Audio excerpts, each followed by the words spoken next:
listening to Retro Station, a retro game podcast. It only took 5 episodes for David to bring a game whose quality matches his podcasting skills. Hi everybody, welcome to Retro Station, a retro game podcast. I'm David. I'm Hilary. And I'm Steven. And today we're going to be talking about the Super Nintendo game D-Force. As you guys know, we kind of do a semi-randomization where once we figure out what kind of game we're bringing, we each choose 3 games. 2 of them we think will be good, and 1 of them we think will be bad. And this was on my, this is the one I thought was going to be bad. So I forced you guys to play it, and that's why Hilary wants to de-force me. All right? Come on. I gotta insert a cricket sound here. Yeah. So before we get to talking too much about that game, Hilary, what have you been up to? So in last week's picks, one of the choices was Final Fantasy II, and that actually made me really want to play the game. So I actually started playing the game this week. So I've been playing that. I did play a little bit of the new Tetris to add to the buildings. There's some phone games that I play when I have a little bit of downtime and just have a few minutes to play something. So I've been playing those. And then I think there's a couple other games that I tried out real quick, but not for like any super long amount of time. So What about you, Steve? I'm glad I'm not the only one who's been playing the same game since the beginning of these episodes. I've been playing Baldur's Gate 3. Surprise.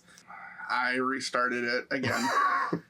So last character, I made it to the beginning of Act 2. And I decided that I'm probably only going to play it once through total. So I wanted to do the Dark Urge playthrough to get that. And I also put a few mods on it so I can really use all the characters and stuff like that. Really get the immersion. Otherwise, I have been playing this week's game. I've been doing a lot of more... I haven't played much other games other than those 2. But while working, I usually have like YouTube on in the background. And so I've been doing a lot of research on the upcoming games for next week and just trying to figure out what they are and why they are. Yeah, that second question's tough. Yeah, that's rough. All right, so this week I tried several things, but the main ones I did was I tried Road Rash 64. I was a big fan of Road Rash on the Genesis. And then they came out with one for the 3DO, PlayStation, and Saturn, which was a good racer, but I felt like they toned down your ability to fight these. Like, I'd lucky if I hit like people once or twice during an entire race. And I heard that Road Rash 64 was much more focused on the fighting, so I tried that. And it does seem like it would be, but I don't know if it's on the thing I'm emulating it on or what, but it feels very delayed. So for one, I have to flick the right stick to hit because it's usually on the C buttons on the N64. So that's a little weird, but I'll flick it and then like a second later he'll punch or whatever. So it was a little bit hard to get to grips with that way. So I'm going to maybe try it on something else and see if it's still that issue or not. It was interesting. It got really mixed reviews when it came out. So I'm undecided on how I feel about that one. Then I played a really weird game. And this was on Steam. I think it may have come out. I think it might be on some of the systems, but I'm not sure. And it's called Doki Doki Literature Club. Now, I looked up what Doki Doki was because I was familiar with Doki Doki Panic, which is the game that became Super Mario Brothers 2 when it came to the US. So I was like, Doki Doki has to mean something other than a cute noise. But it's an onomatopoeia in Japan, which is supposed to be the sound of your heartbeat. So Doki Doki Literature Club is different. If you look at the pictures for it, you're like, oh, it's got a bunch of like anime gals and it's all pink and cute. Okay? And that is kind of how it seems. When you first start this up, it's like, this game has some disturbing things in it. Are you comfortable playing this? Yes. This game should really only be played by adults. Are you comfortable playing this? Yes. People who suffer from like anxiety or depression probably should not play this. Are you comfortable playing this? Yes. Once more. This has some disturbing things in it. Are you comfortable? Yes, I am. So I'm only a little ways into it. Are you comfortable playing it? So far, so far, I knew this about it. Like it turns dark, but right now, I am a boy, a teenager who's gone to school, and my good friend from childhood, who's a cute kind of flighty girl, has talked me into joining the school's literature club. And there's like 4 girls there that all have different personalities. And you talk to them a little bit, and you learn about them. And the first thing they want you to do is go home, and everyone has to write a poem and bring them back the next day. And the way you do it is you don't have to write up a poem, but it'll give you like all these pages with lists of words, and you have to pick the words that you think will most appeal to the girl that you're most interested in. So it's like a dating sim. It's like a visual novel. And at some point this goes haywire and dark. But so far, the darkest it's been is one of the girls wrote a poem that was like a little creepy, just a little bit. And I don't know if that's the start of it or if it's just like her weird deal. But yeah, it's fascinating. And I thought it might turn to horror a lot quicker than it has. So far I'm like, how many poems? Because I'm on the second poem now. How many poems are we gonna write? It's really weird. If you must know, I'm hitting on the girl who likes fantasy and horror stuff because that would probably be, you know, I'm not cheating on you. It's not cheating when it's an anime girl. Okay, they're just waifus. I don't know. I'm waiting for this to get haywire, and it's going to. So we'll see. Hopefully, I don't want to spoil stuff, but hopefully I can at least tell you if it's as disturbing as they made me believe it was when they, you know, made sure like 4 times that I was really in for this game. So we'll see. Right now it's very, very cutesy. I did hit a mile marker. Did you? Yeah, I hit 100 hours on Baldur's Gate 3. Wow. Yeah. I hate that Steam shows you this stuff. Yeah. I think that'd be fine if you were really far into the game. Right. Yeah. But I think 100 hours is probably the end of the game. Maybe. I don't know. But no, that's cool though. I mean, hey, you know, if you're happy with this playthrough, it's all good. Yeah. Did any of you catch the Nintendo Direct? I did, only because you showed it to me. I was blissfully unaware that was even going on, but I'm glad that you said that because I just had no clue. Yeah. Well, I'm on YouTube every day, and so they pop up, you know, and Yeah, I am too, but I never get that. I don't know. I must not be following the right people. follow us. Maybe it'll... Yeah. Yeah, Show you. I don't know, man. We'll see. Yeah, so a couple interesting games on it that I'm excited for. A couple that I'm not sure why they're even games. Oh god, there's at least one. Yeah, that's Game of the Year for sure. You know what? It probably will be, and I'll never understand. But Yeah, that one that we're talking about is the Campfire game. mm-hmm. It's like, what's it called? Something Chillin' by the Fire. Chilling by the Fire. Yeah. I thought I was going to say Campfire and Chill. That just Yeah. sounds like it's a different kind of game, maybe. Where you make a campfire in different weather conditions. Yeah. Yeah. I mean, the puzzle portion seems interesting, but it can't be too long. It's $15, and I'm sure it's digital only. Yeah. Well, But I guess you can use the new cameras that come with the Switch too. Yeah, you have like disembodied can hang heads out of your with your friends. friends. Yeah. It's really creepy looking. You can tell ghost stories. Yeah. There are a couple other ones that obviously I'm not too interested in because I can't remember what they are. Right. But the Square Enix looks like they're coming out with a couple good ones. Yeah. They showed a little more of Final Fantasy Tactics. Still probably not grabbing that game just because I have emulators of the old ones. But they came out with another one, something Elliot. Yeah, Did I you know. catch I the only name? remember the name, but it looked cool. I Yeah, thought it looked really- it's it's action HD RPG, right? 2D. It looks kind of like Octopath Traveler graphics, Mhm. but it's, like you said, an action RPG, which is cool because it's coming alongside Octopath Traveler 0, which is going to be, I guess, a prequel.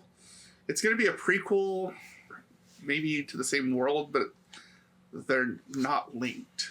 Kind of like Final Fantasy is, Yeah. in a way, is what I heard about it. So that one's coming out. That one releases in December 4th. I didn't catch when the other one was, but those two Yeah, I don't games remember. look interesting. I know that Octopath is on pre-sale on Steam at the moment.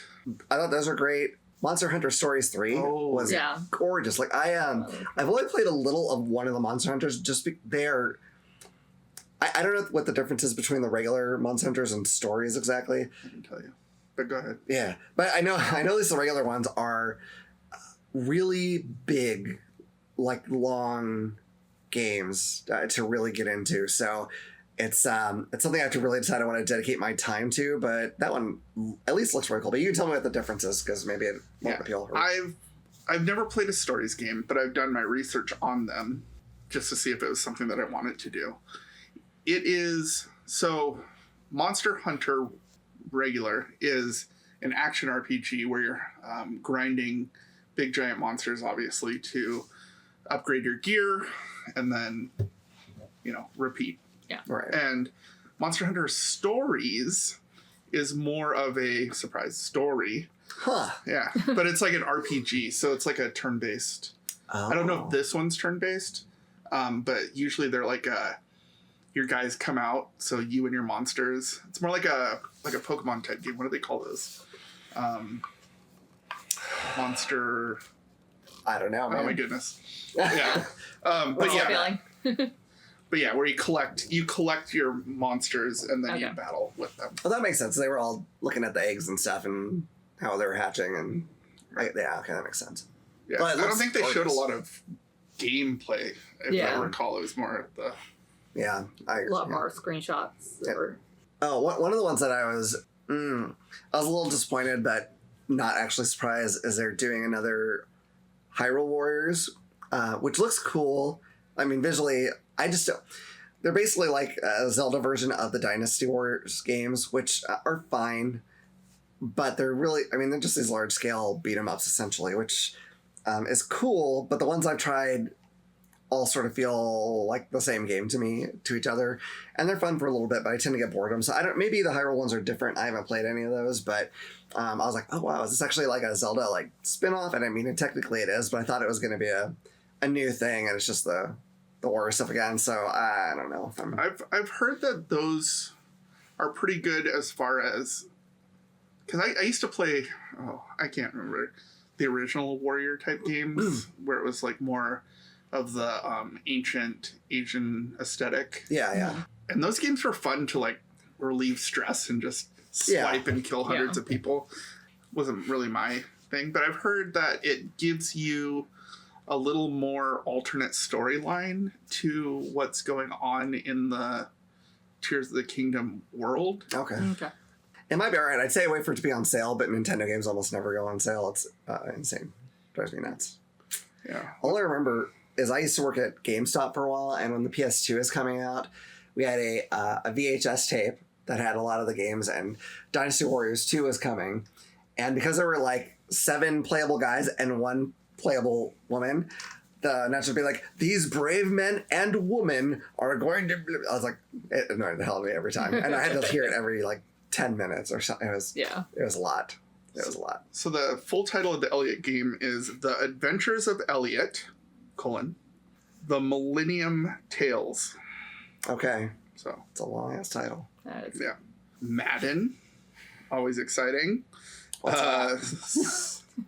Soccer was also Persona 3 Reload, launches October 23rd. I can't keep track of the Persona 3, what's going on. Like, because it came out originally, then there's Persona 3 Portable, which I hear has more stuff. And then I heard there was another version that came out that sounds more deluxe, but has less stuff than Portable.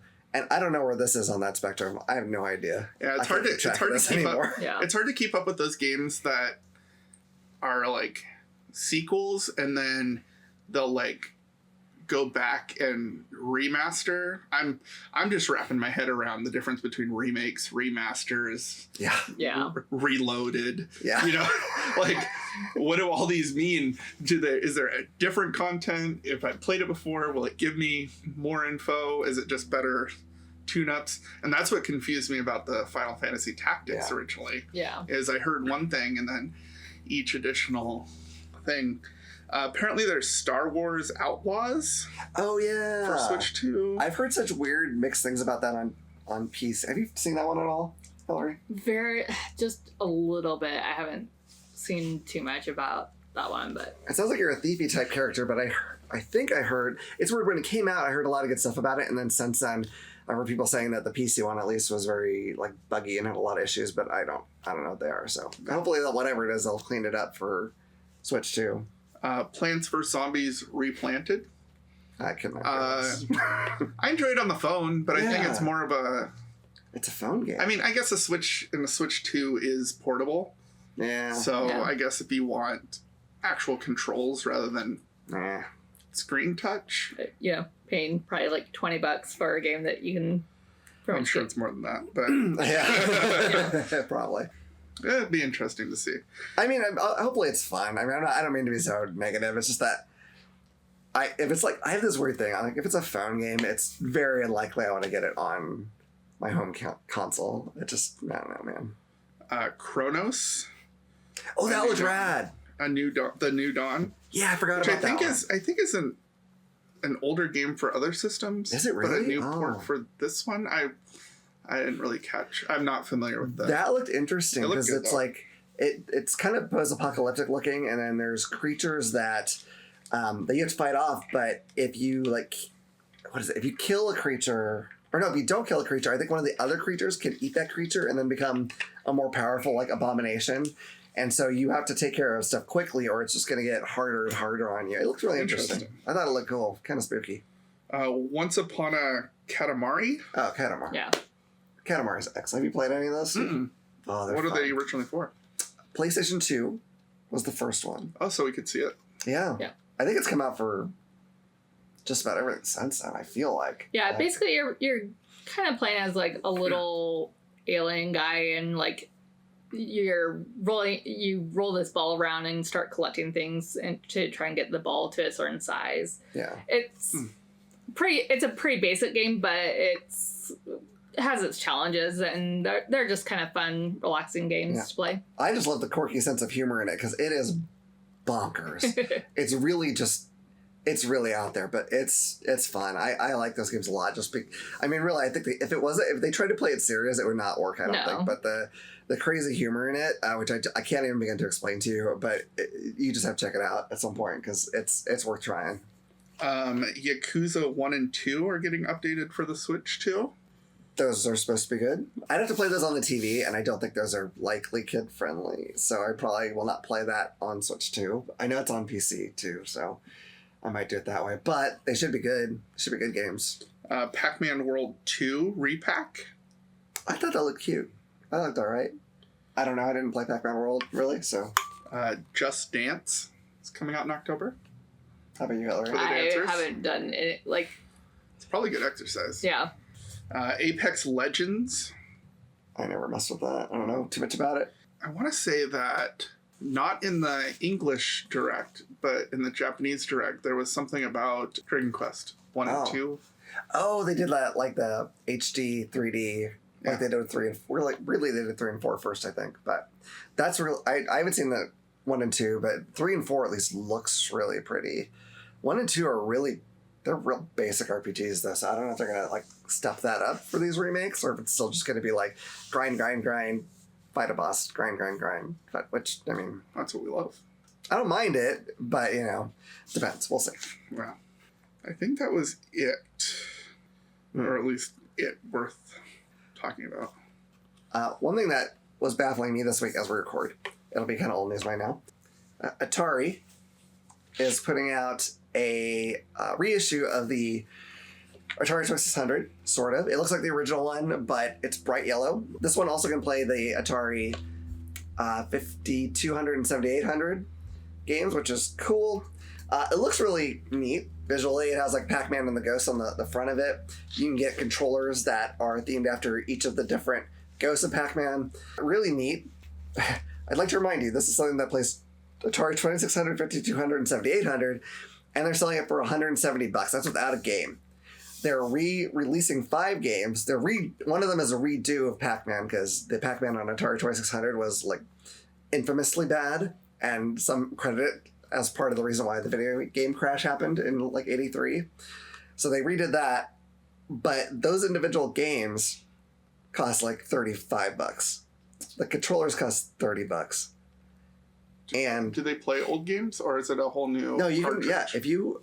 Because I think those games are pretty cheap if you can find them. Yeah, exactly. Yeah, I think the other ones are all the originals. It's just Pac-Man they redid because no one wants the original Pac-Man, and I just can't imagine that price being reasonable to anyone.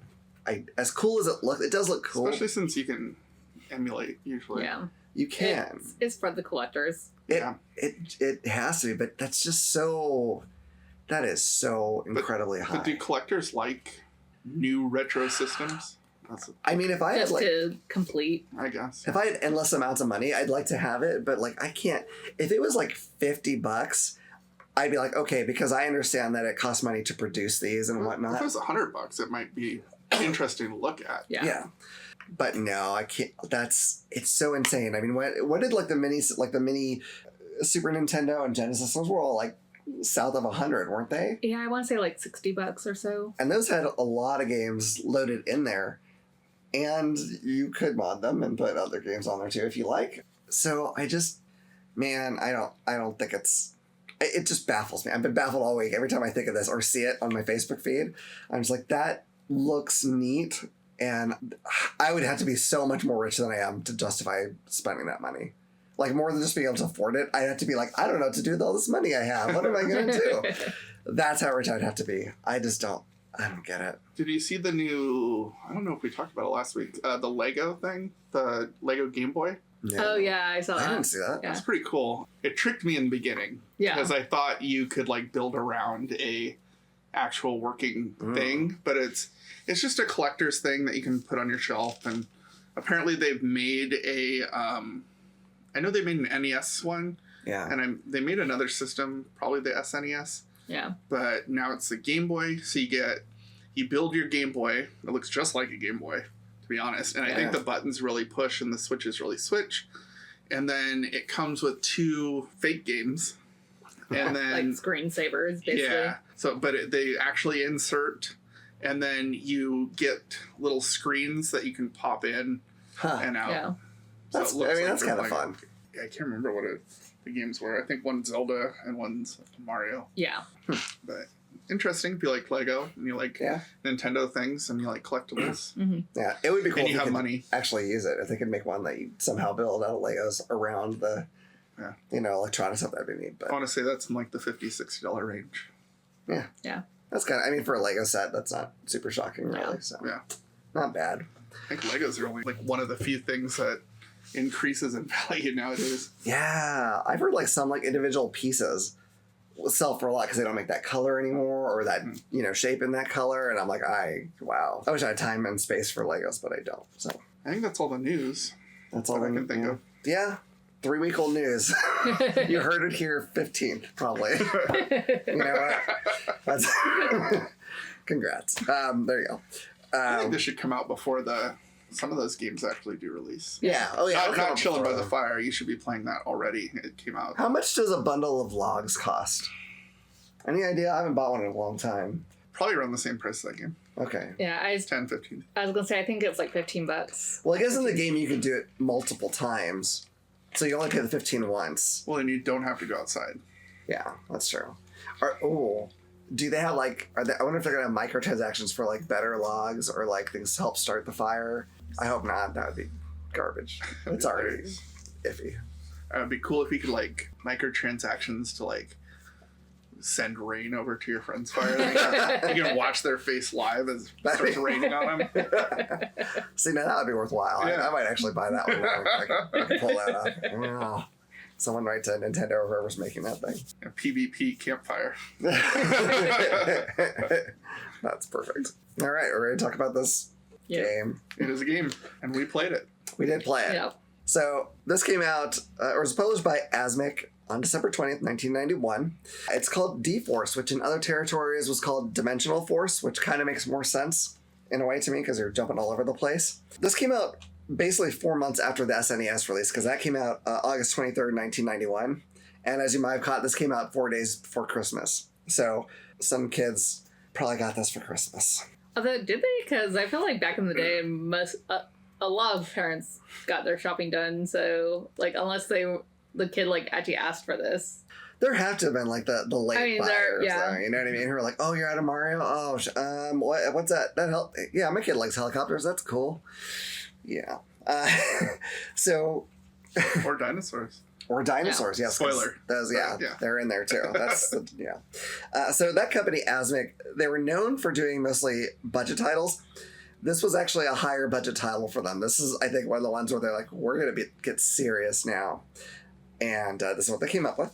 So they didn't actually develop it in-house, though. The company that did was called SAS Sakata, who actually, they kind of developed for a lot of different companies and had a part in some other games that were a little more notable, they helped develop Battle Arena Toshinden for the PlayStation, which I think now a lot of people back at it as a bad game, but it's like the first 3D fighter that I had, definitely on the PlayStation, but I think it's the first one I had in general, and I actually enjoyed it back in the day. It probably does not age well, but at the time it was fun.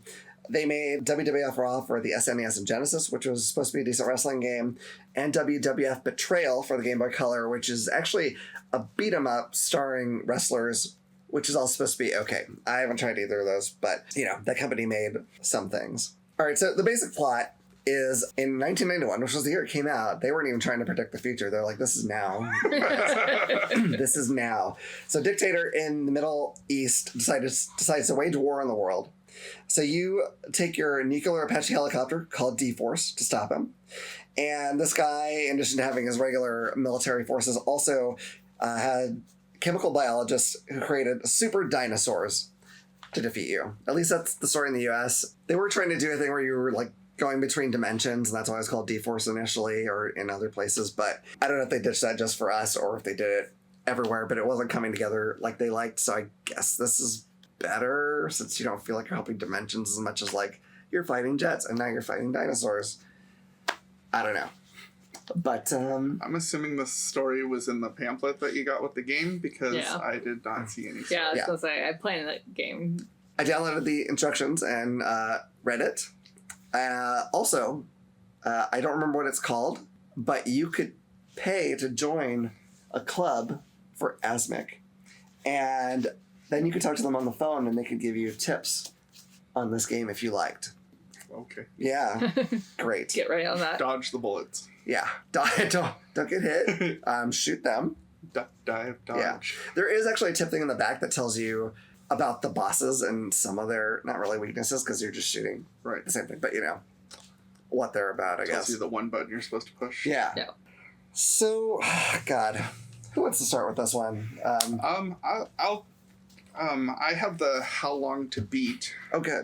which is a great source of knowledge when you're looking into, like, if you want to purchase a game and stuff like that. It tells you, usually breaks it down into 3 categories: main quest, How Long to Beat, main plus extras, and then if you want to be a completionist. And then it goes off of people's input, so you can actually submit your time, and then it'll show like a range of how many people played it, and these are the ranges of how they did, so it'll give you a good average. It says the main story was 47 minutes. That is the story mode version of the game. There's 3 modes. There's the story mode, which is every level. There's the shooting mode, which is just the odd levels, so just the military levels. And then there's the exploration mode, which are just the dinosaur levels and the ones that you can go up and down. So they didn't have a complete. They had a main plus extra. And that was 2 hours. So I would have to, they didn't really explain what that meant, but I would have to assume if it was 47 minutes for the whole game, and then the other 2 modes were each half of the full game, that would be about 2 hours. Yeah, that makes sense. So I'm sense. assuming that's what... Yeah, and like I played it, like I didn't get very far into it, so I watched a YouTube video, and I think the whole video is like about 38 minutes. So this is shoot 'em up, right? Or shmup, some people call them. So, and those come in a few varieties. There's the vertical or horizontal ones where you're going usually left to right. There's vertical ones like this one where you're going kind of down to up. Some of them are bullet hell shooters where I don't know where the line for this is, but there's just a massive ton of bullets on the screen that you have to maneuver around and fight. Did you guys have much background in playing this kind of game? Either, like I know you play Fury games. Yeah, I don't. Other than occasional game at Chuck E. Cheese, I wouldn't really say going to an arcade to play them, because I wouldn't, if I was actually paying out money to play a game at an arcade, this isn't a type of game that I would play. But I played a few of them just in passing, like when I'm at a place where the gameplay is kind of free. So Yeah, I've played a lot of games like this back in the day. Not ones that I usually choose nowadays, but I have to name drop Raiden. That's probably the most popular version of this type of game. is what I would say. So if you're familiar with the Raiden, you'd probably be somewhat familiar with this type of game. I used to play a lot of Galaga. Oh yeah. Which is similar. That one you're not free flying up, but you do like stop at each stage, I guess you can call them. But that's similar where you're moving a plane back and forth and you're shooting things that are coming at you. So yeah, I'm pretty familiar with these. When I was a kid, I didn't really like to buy these for the most part because at least at a cursory glance, they all look very similar to each other. At some point, I got the import Saturn game Radiant Silvergun, which is it's one of the bullet hell ones, and it's goddamn incredible. It's so good, and since then I've really taken more of an interest in it. But this is the first time I've chosen to really look at one of these critically, because there'd be games I played and I'm like, yeah, this isn't doing it for me, or like this one really is, but I never really thought that hard about why. I'm just like, well, I'll just move on to the next one, no big deal. So this was kind of interesting for me just because I had to actually look at this, like, why do I feel the way I do about this particular one versus other games either now or from that era? Because, I mean, this kind of game, like you mentioned, Galaga, has been around about as long as video games have been around. So I definitely have opinions on this game. Hey, Hilary, you were on level 1 for a long time. Yeah. I think we all were. Yeah. Yeah. Like, to be honest. I haven't, for the most part, I couldn't get past the first stage in the classic game story mode. You know, when I did the exploration mode, was able to get through the dinosaur one once I finally figured out you can move up and down. But I didn't really get beyond that level very in depth. One of the things that I struggled with the first level is, like, for a long time, I couldn't even get to land. Like, I just kept dying over and over again.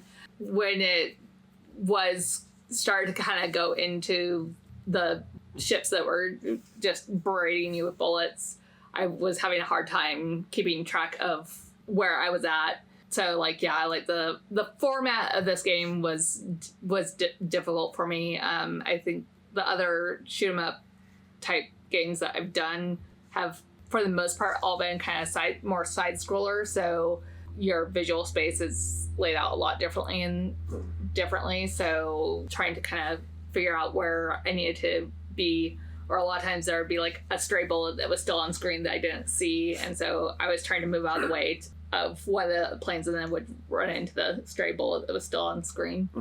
That wasn't completely your fault. The hitbox in this game is disgusting. It's horrible. Like, you guys tell me if you experience this too. So any pixel in your ship gets hit with a bullet at all, you're gonna get hit. But I swear to God, there were times where I don't think I actually quite even got hit. Yeah. I mean, did you have any deaths where you're like, wait a minute? Like, yeah, there was definitely, like, I think that your vertical, because you're like a box, right? You're like a little rectangle. And I think your horizontal hitbox wasn't super big, but your vertical one was. So there would be a lot of times, because I'll use the screen, here we go. A lot of the times the planes come from above you. Yeah. But the big planes that gave you like the booster things would come from behind you and then move across the screen and and like shoot from behind. There were times where I would be here and the thing would come up and I think it had cleared me. And so I go to move behind it to shoot, but I'd crash. Yeah, there was a lot of that. The game strikes me as being incredibly basic, even for that time period. You have a shooting button. You upgrade, your weapon basically upgrades, I think, in a straight line. Like, you're shooting a bullet, then it spreads out, and then eventually those regular bullets turn blue, and then eventually get missiles. But it's not like a lot of games like, okay, I'm shooting my bullets, and now look, there's an upgrade, I'll turn into a lightning gun, neat. And then, there's a flamethrower upgrade, I could get that if I want, or I could keep my lightning gun, because they're different. This one, I just think it gets better. Yeah. Which is, really simplistic. You have no bombs at all. So there's no screen clearing, no big damage dealing, anything. It's all just your shooting. With the linear upgrades, I don't know if you did notice, there is a pink upgrade and a green upgrade. Yeah, what do they do? One is your gun, and I think the pink one's your gun, and the green one is missiles. Oh, okay. But so to touch on the shooting progression, there is also shooting digression. I played quite a bit on the normal mode, and then I moved to the easy mode, but I did look at the hard mode. I tried the hard mode. Oh my god. But so you start off normal mode. If you were just to start the game and not do any manipulating of the options, you start off with 3 lives, and on normal mode, you collect the upgrades only from the big ones that come from behind you. That's the only thing that dropped upgrades. When you died on the normal mode, you went back 1 upgrade. And if you got to continue, you started from the beginning of your level with no upgrades. Ooh. Hard mode, if you got hit, you completely started from the beginning of the upgrades. Wow. No. And then easy mode, you would get hit and you'd keep your upgrades with your lives. And then when you continued, I think you'd only downgrade like 1 or 2 levels Yeah. on your upgrades. So obviously easy mode was a lot easier to pursue the game. Yeah. Do you notice? I'm curious because I say it on easy because that was already ridiculously hard. Was the gameplay actually different, or was it just this upgrade thing that made it different? Just the upgrades. Okay. The only thing that it affected was your shooting upgrades and your continue power, I guess. Yeah. And then we'll touch on this too. This game is very much, you can memorize the game Yeah. and beat it blindfolded if you wanted to, because every single time you play, the things come from the exact same position. They do the exact same thing. So eventually you'll memorize enough to make it through the first level or whatnot. Yeah. But yeah, nothing about the gameplay changes through the hard modes. Your ending doesn't change through whatever mode you're going on. Bosses don't change. It's literally what happens to you when you get hit. Ugh. And honestly, that normal mode, if you got hit once at like a critical point after you got an upgrade, you might as well just restart the level, because those upgrades are so needed. Well, I was gonna say the one thing that I found interesting, because like after I watched the playthrough, like the person that I saw playing through, like when they would get, I don't remember if they did it with every boss, but with a lot of the bosses, they would just fly up to the top corner and then use their missiles to shoot. So I'm like, okay, well, I'll give that a try, because like the first stage has kind of 2 bosses on it, and I couldn't get past the first boss, and so I'm like, okay, well, I'll try that.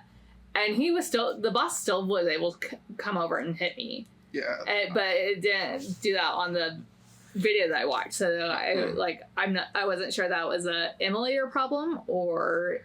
I didn't find if you want to call it a cheat or like a safety spot, I guess, if you will, on the first boss. That first boss was just rough. It would come out, it would shoot 2 orbs, and then it would move and it'd shoot 2 orbs, then it would shoot like a beam, and then it would like bolt right towards you. Yeah. That's the only time that I felt like this game was random. I don't feel like the bosses did a pattern. There must have been something in the programming to locate where you are, because I felt like it came at you. Yeah. I just needed enough lives at that point to pass that one. Right. But the tank, you definitely could go off to the side and let your missiles do most of the work. So I abused the hell out of save states trying to get through this thing. You know what? Just deal with it. I'm an old man, Steve. I don't even know how to save state. I don't know if I can. You can. Okay. I promise. You just figure it out. You'll have to come over and show me. All right. And so I got to the boss of level 5. Anything with save states, you're like, well, you just keep playing your way through it. I save stated before the boss, and I had 4 lives. That's not enough lives. That's not enough lives for me to get past that boss. And there's a big problem with this, and this is partially just the era this game came out in, because later, more modern games, there's like keychains that almost all of them did. So my gun was pretty upgraded, so they're all, it's going on this, not really cone, but triangle shape, and it's all the blue shots, right? The boss is moving back and forth. In addition to like some of his other stuff, he is shooting little blue bullets at me. I know exactly where I need to be to dodge them, but seeing them amidst all that is really, really freaking hard. And that's why, like, when you play a modern shoot 'em up, you'll notice almost almost all of them, the bad guys shoot bright pink bullets and nothing else is bright pink because they want to make sure you can at least see those shots coming at you, and you'll get hit or you won't, but it's not because you couldn't see them. I noticed that too. Yeah. You start with orange bullets, the bad guys are shooting orange bullets. Yeah. And then once you upgrade to your blue bullets and they start shooting blue bullets, like, come on, man. Yeah. Yeah, it's a mess. And sometimes there'd be missiles on the screen, and I didn't know if I shot them or the bad guy shot them. Yep. I would try to dodge my own missiles. Yeah. Yeah. Yeah. And, again, some of that is the era, but, like, man, come on, guys. Now, what I thought it might have just been an emulator thing, but I found out through watching people play, it is not, which is really bad. But the main one that I can think of and what people see first is you're about the middle of the first level. The two come up, they shoot, like one shoots like the spread, but then the planes come down and instead of just like going back up or circling, they like loop around. Yeah. All right. So you have to like dodge, but the game slows down. Oh yeah, there's a lot when of there's slowdown. too much, when there's too many bullets, which is funny because after the first level you're already producing too many bullets. Yeah. But the game like slows down. It can't keep up with the amount of stuff going on the screen. Yeah, I noticed that a lot. There was a lot of slowdown. Steve, I don't remember if you said when you were talking about the different modes you can play in. So you have like the main mode, which is you go through all the levels, and that's that actually has 7 levels. That's the only way you can see the 7th level is if you do the main mode, and then it has shooting mode, which is levels 1, 3, and 5, and exploration, which is 2, 4, and 6. And the exploration modes, in general, were a lot easier. Well, I never played 6, obviously. They were shorter. They're shorter. For sure. The problem with the exploration modes, though, is that because they don't have the big ships to get your boost from, like, your shooting never really upgrades, which it wasn't really too much of an issue, but... Well, it is a big issue when you're on, like, normal or higher mode, and if you were to get hit for whatever reason on those modes and lose an upgrade, it's gonna be pretty big. Yeah. That's true. I was trying to notice, were those the only levels? Because one of the kind of interesting things about this game is on certain levels, you can change your altitude. You can go lower or higher. Was it just on the exploration modes that you go? Yeah. Okay, that's what I thought. It's kind of a neat idea. A whole one more button. Yeah. And it's the trigger button. Which I don't think we talked about. This game is for the SNES, which at that point the controller has upgraded to add in X and Y buttons, as well as 2 trigger buttons. Yeah. We had mentioned that this game came out shortly after the SNES came out and right before Christmas. And I think it's because this game was probably, and for the graphics, I could see it, made for the regular NES. Yeah, that's what I was thinking too. And then they did like a quick upgrade to get it on the SNES because there literally is only your D-pad and 2 buttons. What's upsetting to me is I'm pretty certain, I don't know if it started as an NES game or not, but regardless of that, they rushed it to get out to the holiday. I'm pretty confident, as much as I can be, not having been there. And that's upsetting because, like, I don't hate every minute of playing this game, and I feel like a few tweaks could have made this so much better. If you had a bomb, that'd be better. If the movement was a little less clunky and the hitbox was smaller, that would change this game so much. Add in 1 or 2 different weapons. It doesn't even have to be like over the top, but just give me something different. Man, like, it's close to being a decent shoot 'em up, and I just think with a little more time in the oven, they could have baked this sucker up and actually had something okay, like not necessarily fantastic, but all right. And they just didn't do it. Yeah, it's interesting. I think the odd levels are too long because I was confused before I even got to it took me a long time to get through the first level, and especially on normal mode. I only made it to the 3rd level on easy mode. I did pass the first level finally on normal mode, but what confused me was because I only had 4 lives, or 3 or 4, I can't remember. I don't think there's ever a way to get more lives. No. Okay. It's not. Okay. Yeah. I didn't miss anything. You would beat the first boss, and then it's like a whole nother level. Like, I swear the even levels were about half the length. That sounds about right. And if you would lose all your lives making your way to the second boss of the first level, your continue state was from the very beginning. Yeah. Like, how long are these freaking levels? Yeah. And it was rough because those are so long. They need like how Mario now has like those halfway point checkpoints. They need checkpoints, different colors of bullets. Because you hadn't played a lot of... Yeah, I'm talking to Hilary. I'm on podcasting to remember that. Anyway, Hilary, you hadn't played a lot of these kind of games.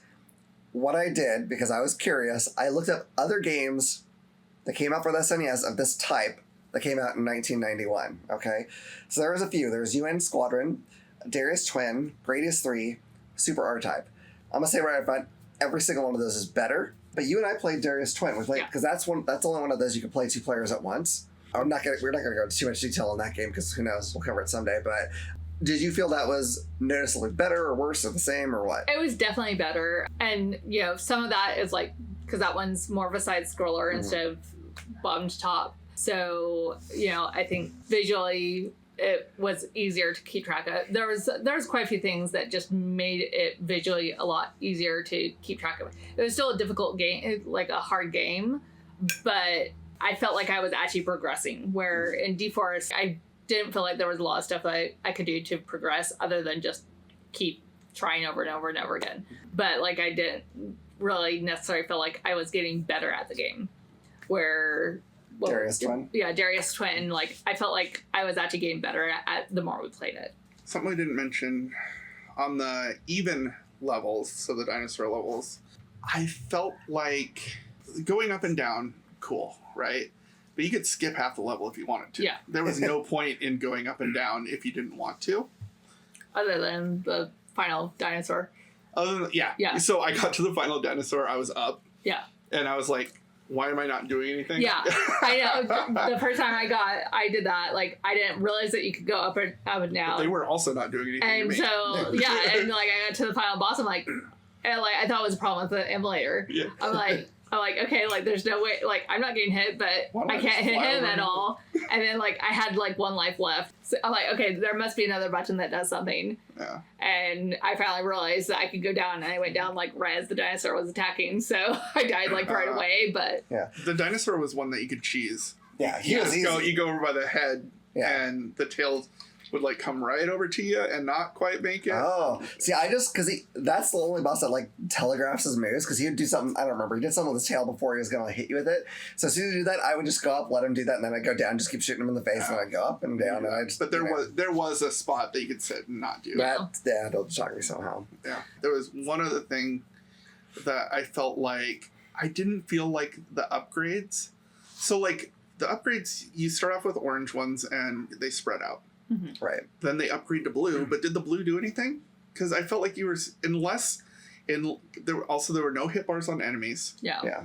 So I felt like regardless of how many times I hit like some of the little ones only had like one hit. Right. But the ones that would come up, I felt like regardless of what my upgrade was, I'd be hitting them the same number of I did notice that I times? would I could knock them out quicker with the blues, but not the first blue. There's like 2 sets of blues. There's like the arch ones, and then like there's the arrow ones. The arrow ones, I noticed a difference. I didn't really notice too much of a different with the arch ones. Okay. So. Yeah, I kind of assumed they must be more powerful, but I mean, unless you like know, like unless you can really count your hits, which you usually can't, like it's hard to say, especially once they start spreading out, because then you're hitting them with multiple bullets depending on your positioning, and it's hard to tell. But yeah, it wasn't like, oh, this is a night and day difference. I didn't feel like that, but right. I was like, I guess that's what I was this getting. has got to be better, I guess. Yeah. I hope so. So it seems good. I don't know. So yeah. So this game came out in 1991. Do you think, I mean, I feel like with our discussion, you might know where we stand on this. How do you think it holds up today, Hilary? I think there's definitely a lot of better shoot 'em up games out there to play if you want to play a shoot 'em up.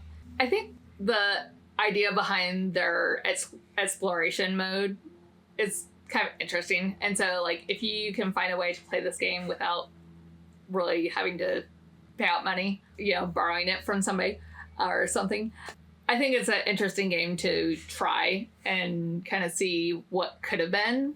But it's definitely not a game that I would, like, recommend. You should totally find a way to go out and buy it or get it. Yeah, I would agree that I'm not too familiar with, like, current games that are similar to this, but I have to say, like, you had just read off a list. There are so many games in the NES, SNES, and probably Sega, and definitely Jaguar, because that's where I played Raiden.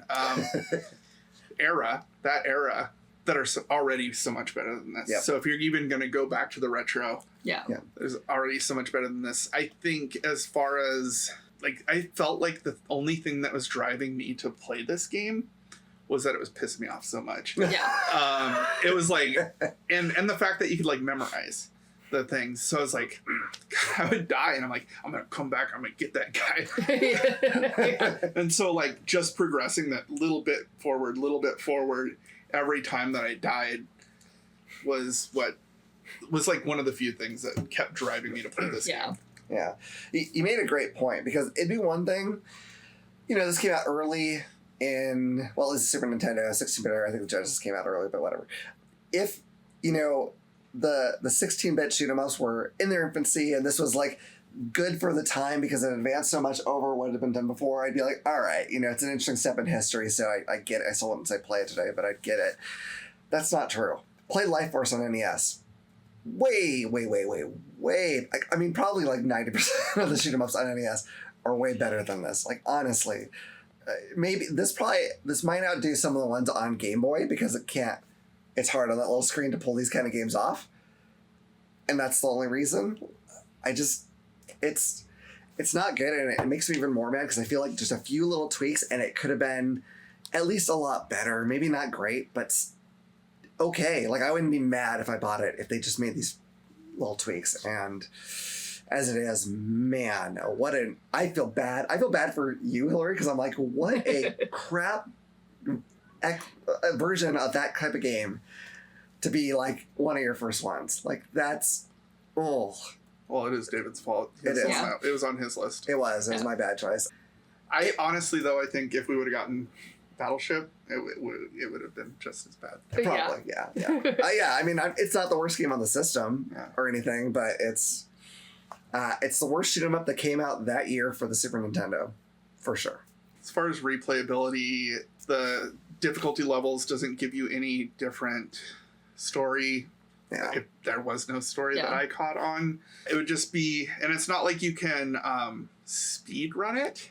Yeah, because it's just going the speed it goes. Yeah, because you kind of go. It's really just challenging yourself on, like, how many times you die. Yeah, it would be like a no-hit challenge, or just finishing it. One thing that's big, I forget the terminology, that's big in, like, the shoot 'em up community, which I'm not really a part of, but I've heard about it, is I think it's 1 credit completion. So the idea is you don't use a continue. Right. If you could do that on a game, whatever the game is, then you consider it pretty much mastered it. So you could go for that. I just, like, let me show you 2,000 better shoot 'em ups first, and then when you're done with those, come play D-Force.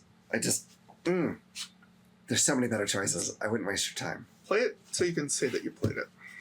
Yeah. That's fine. Play it for free, though. Yeah. Like she said, don't. But if you want to get it, if we've convinced you that this is a game for you, maybe you love everything we said. Take your anger medication before you play it, though. Do. That's for sure. If you want the cartridge alone, it's $11.50. I would like to say that you can go to McDonald's and buy a value meal when the fries aren't fresh, and you'll still enjoy it for longer, for less money. But $11.50 for just the cartridge. If you want it with the box and instructions and everything, it's $40. If you want it brand sticking new, still shrink wrap, it's $128. Don't pay any of these goddamn prices for this game. Unless you have to have a complete collection, like if that's that's a different thing. But, like, if you buy games because you want to actually play them, fuck this game. Don't do it. Don't do this. If you guys feel better about it than I do, great. But, like, just play any other goddamn game. Maybe not. There's worse ones, but play. We'll find out soon. Well, good There's better news. games. Good news. What are we doing next week? That's a surprisingly great question, Steve. But before you talk about that, let's give the kids a chance to say what they think. All right, so we are back with our Kids Corner, and we have a new guest today, and this is our daughter, Madeline, or Maddie, as we call her. Hi. So do you want to share with people some of the games that you like to play? Sure. I like playing Dandy's World and Forsaken from Roblox, and I like playing Cookie Run games, but mainly Cookie Run Kingdom, because that's the only Cookie Run game that I play. But I like other games. Yeah, I've seen other games. Yeah, and I like them. we played Dandy's World before. Yeah. Yeah. Today, the day we're recording on, is your birthday, and you got a new video game for your birthday, right? Yeah! It's Hello Kitty. Island Adventure. All right. So today we're talking about the game D-Force. What did you two like about the if anything? Maddie, you can go first. I liked how like there are like actual things that will like randomly start to attack you. That way, it isn't like extremely easy. I liked it so like it would start with only monsters that would attack you, and you just had to like make sure they didn't hit you, and then it like started after that. It would start getting to planes that attack you, things that attack you. I don't know. So you like that it kind of gradually got harder? Yeah. Yeah. What about you, Vinny? I liked that it was like hard and that like it starts out with shooting like one bullet straight that way, and it just starts to like expand. You can like boost up your planes? Yeah. Is there something that you guys didn't like about the game? Yes. You know that like plane that like spits out like little balls all around in a circle? I didn't like that. It's too hard. What about you, Maddie? I don't really want to explain what I didn't like, because as for people that did like it, I don't want to take offense to them. So I'm just gonna explain small stuff that I think that most people would think that are annoying. I just dislike how like I sometimes like the things that can spawn like a bunch of balls that attack you. I don't like how they can spawn like multiple things at once. So you didn't like the bigger planes? Yeah. Yeah. Same. And because like I can't really focus on multiple things at once. Yeah. So like that was kind of annoying. And then would you guys keep playing this or recommend playing this to some of your friends? I would keep playing it, and I would recommend it to other people. What about you, May?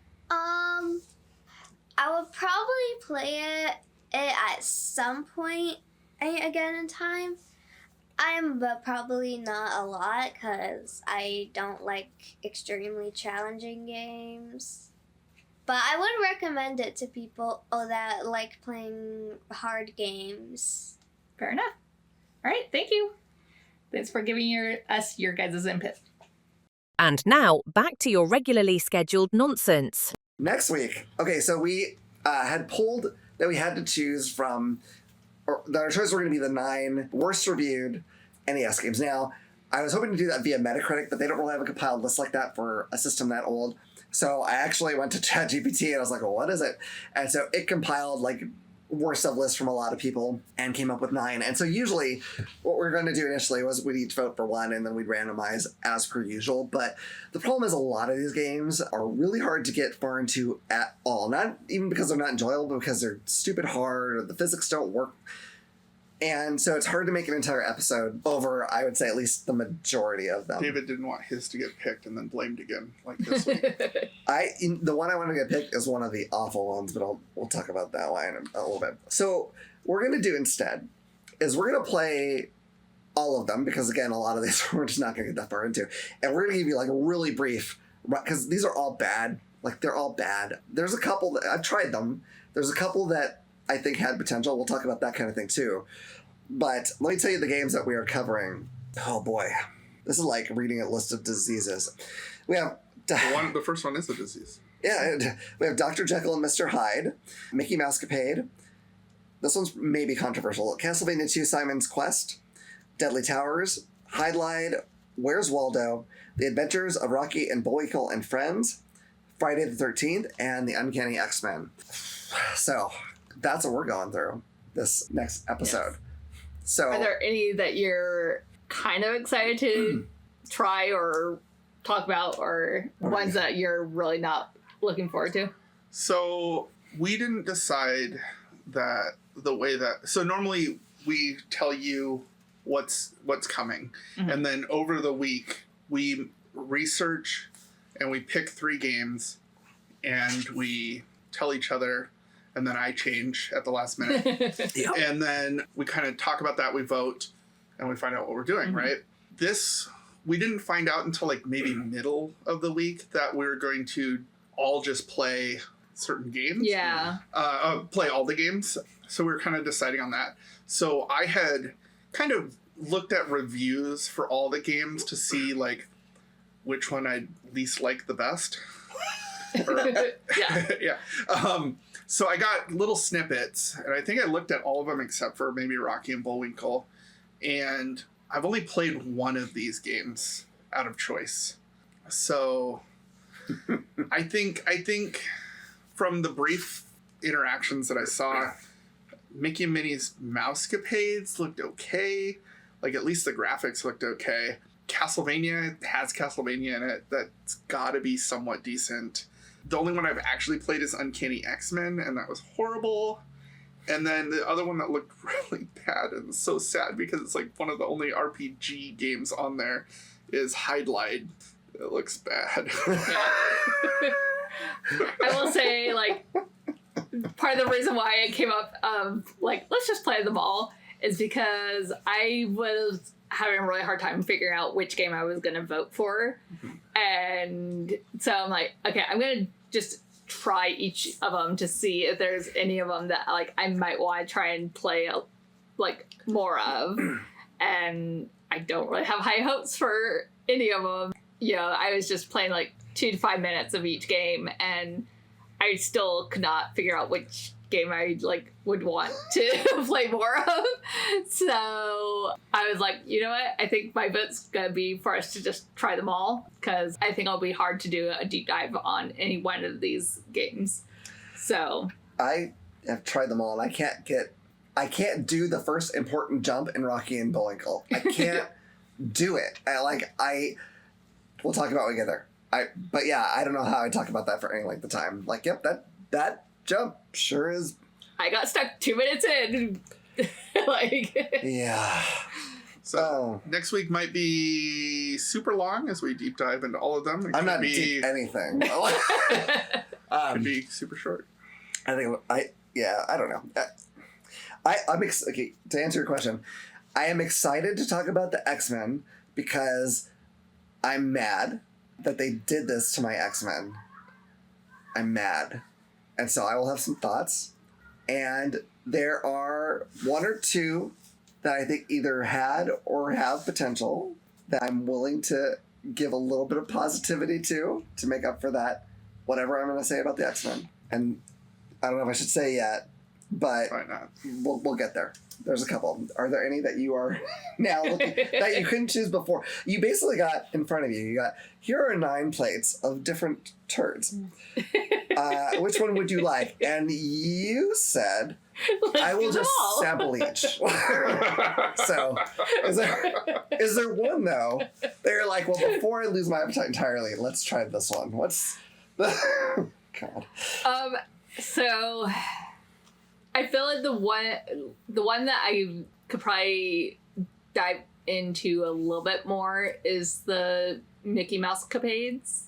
That being said, I've already been frustrated by that game, but I was already frustrated by all the games. So there's a couple of them that I definitely want to try more, and I think some of them, it's like, because we're playing on emulators, we don't always have like the manual or anything.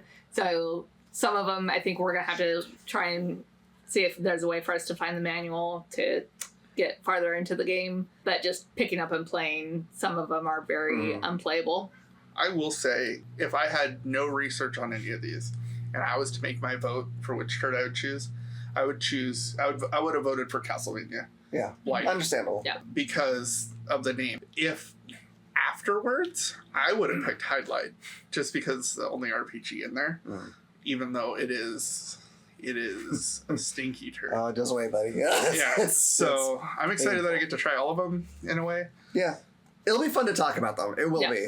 It's just that we have to play them too, and that will be less fun. But yeah, all right. So that's that. But here's what we're gonna do, folks, because the one we talked about this week was our bad choice. Next week is 9 bad choices. 9 bad choices. So whatever the randomizer comes up with for the type of game we're going to be playing after that, we're going to be gentler to ourselves and either pick all good choices or pick one that maybe we're just not sure about at the worst. Like, I'm not going to look for an awful choice because it's just going to depress me. So that's the plan. Just to give us a break and so you guys can listen to some positivity after this bitch fest, especially if this is far in the future and you're actually, binging this for some reason. So first, we're going to be figuring out, most of these are systems. There's a couple other categories, but let's figure that out first. So this is neat. This is a new system. Yeah, we got PlayStation, so we're going to get a PlayStation game. Ooh, we might get my dream my dream Final pick. Fantasy 7. Yeah. It's going to be sports you guys watch. Dare. What's the... Ooh, NFL Blitz. 30. And Tony Hawk. There's some picks on there, even if we get sports. Okay. Nervous, you guys. Nervous. I mean, you are the one shaking it, so it is your fault. Yeah. Yep. That's okay. I think I've got some extra potential. I'm really good Shake at doing this. 19. Top rated. Top rated. Oh!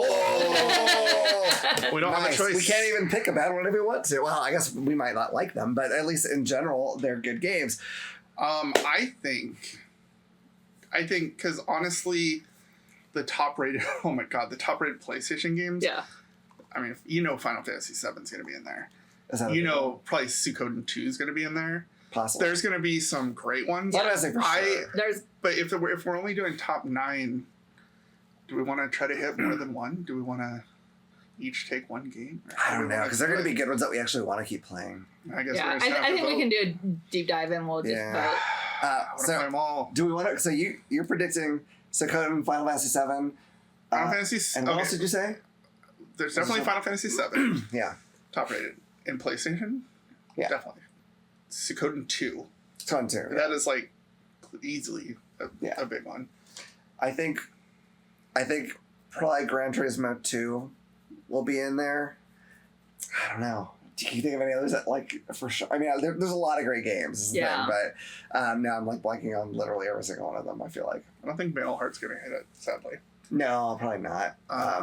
That's a good game. Tactics will probably be in there. I bet Final Fantasy Tactics will make Final it. Fantasy Tactics. I bet it will. Possibly. Maybe a Tony Hawk. Yeah. Tony Hawk will be in there. There's definitely gonna be some good RPGs in there. Maybe one of the Tekkens. Tekken Spyro? 2. Spyro could. Crash? Yeah. Well, I have no idea, but we'll be finding that out. And I'm so much more excited about that than I was. That was a good. That was random too. I know, it really will was. say. I'm so happy we didn't have to reroll because we got something stupid that doesn't work. It was perfect. Oh, I feel so good. I think so I guessed this at the party. Top rated Did you? PlayStation. I might Maybe have. you did. I don't remember. maybe. So anyway, that's what we're going to be bringing to the table next week. We're going to decide which ones to vote on. We don't have to pick because Oh, I'm so excited. it's just general what they're rated. I'm going to try again via Metacritic. I think I have a better shot with this one, but either way, we'll have a list that is reasonable to a good number of people, I think. Any other thoughts, you guys, before we go? Oh, it's so much relief knowing that I have to play shitty games to get to the good ones. Yeah. Yeah, it does feel Makes better. this next week a lot easier. Yeah. All right, I will not tell you folks at home to try all these games, but if there's one you want to try and send us your thoughts, do that. Or if you think there's a game that doesn't belong on the list, let us know. And if you think there's a game that does belong on this list, let us know what that is, because I'm going to avoid the shit out of that game. But I do want to hear about it. I do want to hear what you guys think, because there are some stinkers on that system. I have another one that I want to see a prediction on. Oh. How many of the top-rated games do you think you played? I think I played at least half of them. Yeah, I'm gonna guess. I'm gonna say I played 7 out. Not know what they are. 7 out of 10, just because I worked at GameStop. 10 or 9? 7 out of 9. Excuse me. Okay. Just because I worked at GameStop and we could check out games for a short period of time and play them. So there's a good chance that I played. I'm gonna say 7 out of 9. What do you think? I probably only played a handful of, like, a few of them, honestly, because the PS1 was, like, a system that I got, like, 2 months before the PS2 came out. So, but that's cool because you're going to be exposed to, like, a cool, probably new game. So it's like, there's a few of them that I, like, retro played, but there's quite a few of them that the PlayStation wasn't really on my radar for a very long time. Yeah. I'm going to assume 5 or 6.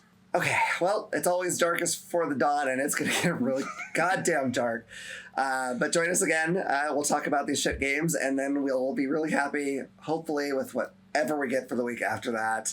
But that's it from us for now. I'll see you next time. Bye. Bye. Bye. Next week's selection of games is a real buffet of garbage, but since my pleasure is their pain, I'm kind of looking forward to it.